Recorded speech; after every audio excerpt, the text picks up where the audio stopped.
Ok, dans cette vidéo, on va aller beaucoup plus loin que d'habitude. J'espère que tu es prête. Parce que je suis sûr d'une chose. Tu t'es sûrement déjà demandé, mais qu'est-ce que j'ai fait pour mériter ça?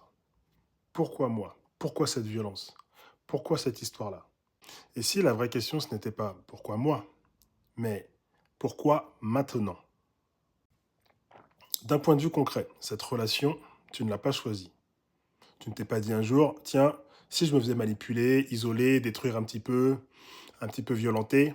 Non, tu y allais avec ton cœur, avec ton manque, ta lumière, et t'es tombé sur quelqu'un qui a su s'y accrocher. Et ça, c'est pas une punition, mais c'est une répétition. Une répétition d'un manque beaucoup plus ancien. Quelque chose que tu portes depuis l'enfance, voire depuis bien avant. Alors, si on va un peu plus loin, imagine que ton âme avait choisi cette incarnation, non pas pour souffrir, mais pour se réveiller à travers ses épreuves. Parce que chaque relation est une rencontre d'âmes. Pas seulement des corps, pas seulement des rôles, des âmes.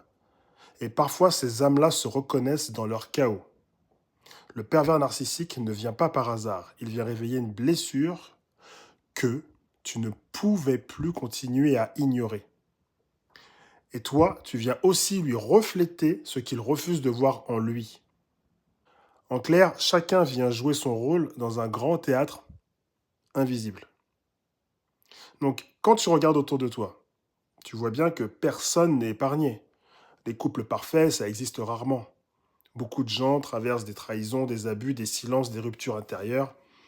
Alors tu te demandes, mais est-ce que ça existe un amour vrai, stable, fidèle? La réponse c'est oui. Mais ce n'est pas ce qu'on trouve forcément en premier. Certaines âmes ont déjà vécu d'autres choses, donc oui, tu vas dire oui, j'ai des exemples de personnes qui se sont rencontrées et ça dure depuis 25, 30, 50 ans et c'est réellement joyeux et heureux. Ok.